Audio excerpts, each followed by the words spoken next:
Welcome back. Finally, we get to the Firebase stuff, the real Firebase stuff, which means we are going to see how to sign up our user, and it will be represented here in Firebase. Therefore, we first of all need to set things up in Firebase itself. So let's go to the authentication here and then add a new sign up method here, or sign in method. All right, so there are multiple different methods, as you can see: email, phone, Google, and so forth. So there are plenty of different options here. And the one that I want to use is email and password because it's the easiest one for testing purposes. So let's enable this. All right, and then let's go ahead and save this. All right, you can see here under your sign-in providers, email password will now have the status of enabled. You can of course enable other options as well, but then you would have to implement them. And as I showed you in another video, if you want to use any other method, then you can just follow along here in the guides, in the documentation. So they give you some advice on how to use these different approaches here: Google sign-in, Facebook login, and so forth. Okay, so now that we have that set up, let's go back to Android Studio, because here we can now finally do the code, or add the code, which will do the registration. So here we wanted to register the user in our sign up activity with this register user function. And for now, we had this text here, make text, or this toast, which just said now we can register a new user. But now instead of just showing this, we want to show first of all our progress dialog, so that the user knows that something is happening. Okay, so let's go ahead and show progress dialog. This is the function that we had in the base activity, and our sign up activity is inheriting from it. And what I'm going to say here is please wait. And actually, when you do that, it's always good advice, or better, to use a string for this. Okay, so let's go ahead and check out our strings. Do we have that already?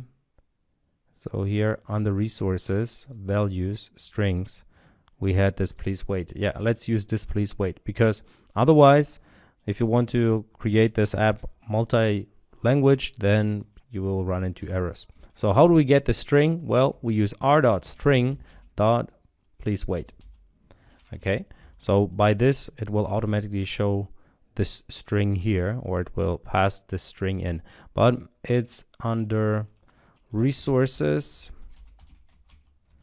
get string, where we then need to pass an r.string dot please wait, just like that. Okay, so this is how we can get the resource.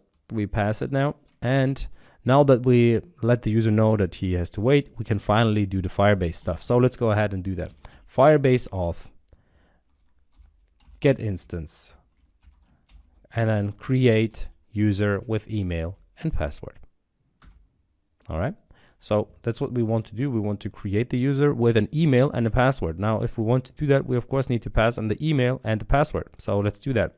Let's add the email and password as the two parameters here.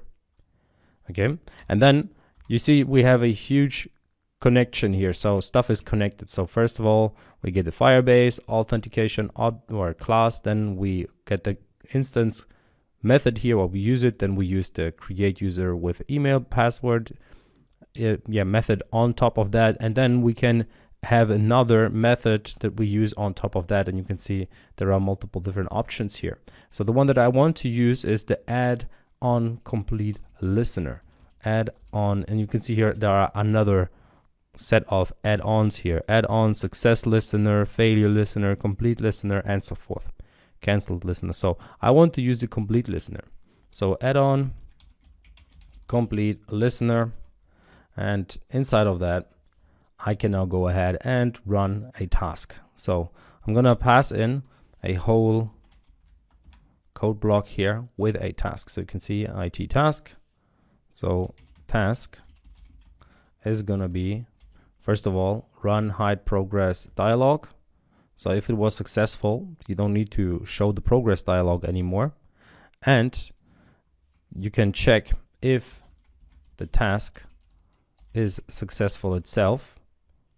So this is on complete listener. So once it's complete, and here we're checking if it's successful. So if the task is successful, then let's create a new Firebase user. Okay, so this will be a Firebase Firebase user object. And where do we get that from? Well, we get it from the task itself. So we need to import Firebase user here, and then we can go ahead and use task result user. And all of these are nullable, so we need to use the double exclamation mark here. All right, now we have the Firebase user, and we can also get the registered email. So val registered email is going to be Firebase user dot email, and this is again a nullable. Okay, so by this we get the registered email address, and for now we can just let the user know that he has registered with a certain email. So we can add a toast here. So toast make text in this context, and then let's say we first of all enter the name of the user. You have successfully registered the email address, and then email address. So user email, or how did we call it? Registered email. Registered email. Okay, so let's put that into multiple lines just to see here what we're doing. And of course, we also need to add toast length. For example, let's show it for a long period of time. And for now, what we're going to do is we're going to sign out the user again. So Firebase of get instance sign out.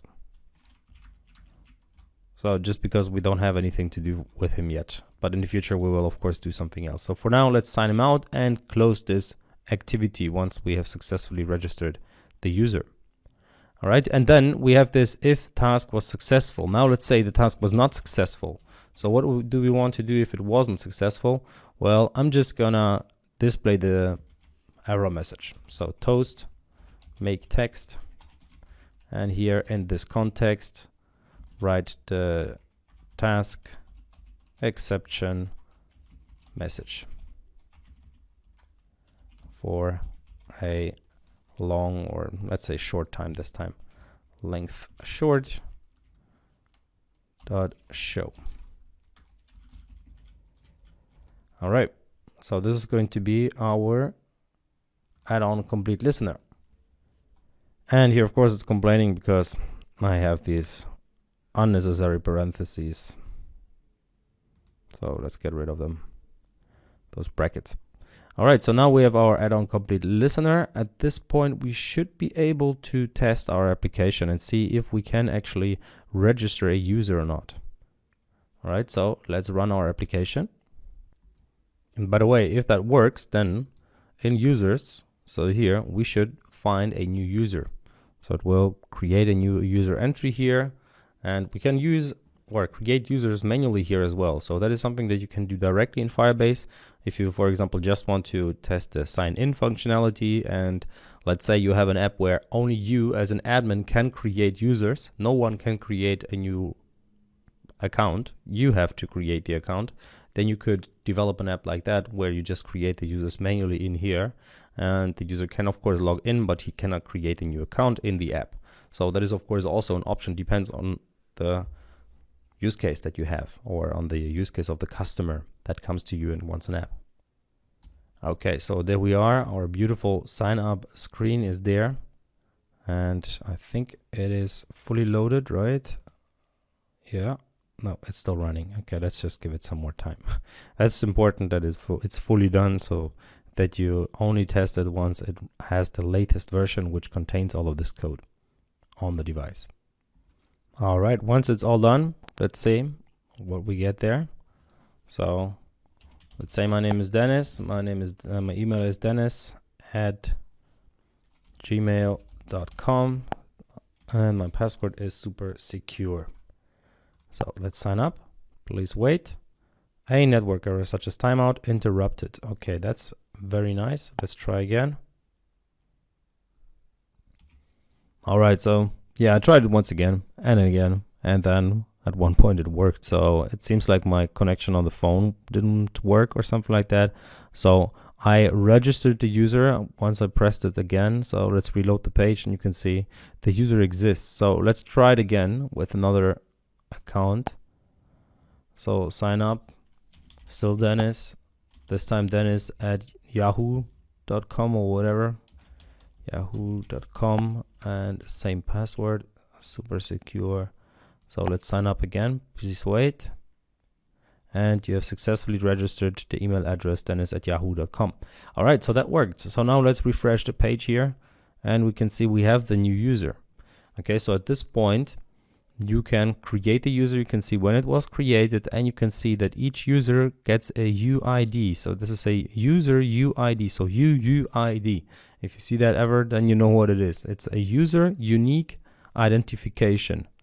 Okay, so, or identifier. So it's like a very super unique, weird combination of characters and numbers, right? So this is how you can then, of course, or letters and numbers, and this is how you can identify every single user individually. So maybe you have multiple users with the exact same email address, even though that shouldn't be the case, but for some reason it could happen.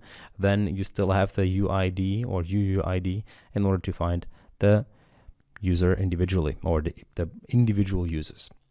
You can also see here in providers, you can see it's an email. So this user has registered via email. All right, so this is this little icon that you can see here. All right, so at this point, you see how you can register a user. Now we, of course, want to be able to log in with that user because we are directly signed out by the application. At least that's what we developed with this one line we added. But in the next video, we're going to see how we can actually sign in. All right, so let's do that in the next video. See you there.